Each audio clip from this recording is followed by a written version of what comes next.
अगर आप react developer हो या फिर रिएक्ट डेवलपर बनना चाहते हो तो फिर रिएक्ट रेंडर साइकिल को समझना आपके लिए बहुत जरूरी है बिकॉज इसी के बेस पे कंप्लीट रिएक्ट काम करती है और इंटरव्यूज में भी ये one of the hot topic होता है। ठीक है, तो आज हम रिएक्ट रेंडर साइकिल को विजुअलाइजेशन के साथ समझेंगे, तो चलो स्टार्ट करते हैं। ठीक है, सो बेसिकली हमारे पास एक रिएक्ट रेंडर साइकिल है विद ऑल दी स्टेप्स और वन बाय वन हम स्टेप्स को समझने वाले हैं। नीचे हमारे पास एक काउंटर कंपोनेंट है, एक बटन है, बटन पे क्लिक करेंगे तो ऑब्वियसली काउंटर की वैल्यू अपडेट होगी। ठीक है, तो जैसे मैं बटन पे क्लिक करता हूं, अब यहाँ पे एग्जीक्यूशन स्टार्ट हो चुका है, ट्रिगर फेज हो चुका है, रेंडर फेज में हम जा चुके हैं और रिकंसाइलेशन फेज में हम आ चुके हैं और मैंने इस प्रोसेस को अभी पॉज कर दिया है। ठीक है, अब हम नीचे आएंगे तो आप देखना काउंटर की वैल्यू अभी तक अपडेट नहीं हुए, still it is a zero. Okay, तो समझते हैं पहले क्या हुआ। हमने बटन पे क्लिक किया तो ट्रिगर फेज एग्जीक्यूट हुआ, उसके बाद हम गए रेंडर फेज पे। रेंडर फेज पे क्या होता है, रेंडर फेज में जो आपका फंक्शन होता है वो कॉल होता है, यहाँ पे जो फंक्शनल कंपोनेंट होता है वो कॉल होता है। और नेक्स्ट स्टेप रिकंसाइलेशन में क्या होता है, न्यू वर्चुअल डॉम और ओल्ड वर्चुअल डॉम को कंपेयर किया जाता है और चेंजेस आइडेंटिफाई किए जाते हैं। ठीक है, दैट इज कॉल्ड डिफिंग।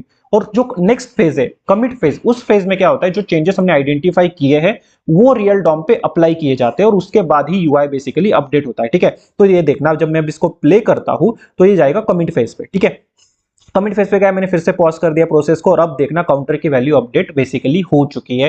तो this is how React render works, this is how the UI updates in React basically. ठीक है, but there is one more step pending, that is effect. Effects में हम क्या करते हैं, साइड इफेक्ट्स हैंडल करते हैं। जो यूज इफेक्ट्स के अंदर का जो लॉजिक होता है वो कमिट फेज के बाद एग्जीक्यूट होता है। ठीक है, तो अब ऑब्जर्व करना, जैसे मैं प्ले सर्कल पे क्लिक करूंगा ये जाएगा इफेक्ट्स वाले स्टेप पे। ठीक है, इफेक्ट्स पे गया, पॉज कर दिया, अब देखो यहाँ पे एपीआई रिस्पॉन्स 10 लोड हो चुका है। ठीक है, तो ये यूज इफेक्ट के अंदर मैंने लिखा था, तो ये लास्ट स्टेज में जाके ही एग्जीक्यूट हुआ। ठीक है, इसी वजह से यूज इफेक्ट्स के अंदर ही हम लोग एपीआई कॉल्स हैंडल करते हैं। स्क्रीन रिसाइज का लॉजिक भी हम उसी के अंदर लिखते हैं बिकॉज वो कमिट्स के बाद मतलब यूआई अपडेट होने के बाद एग्जीक्यूट होता है। ठीक है, so this is how React render cycle works. अगर आपको समझ में आया होगा वीडियो को सेव कर लेना because it is very important और चैनल को फॉलो कर लेना।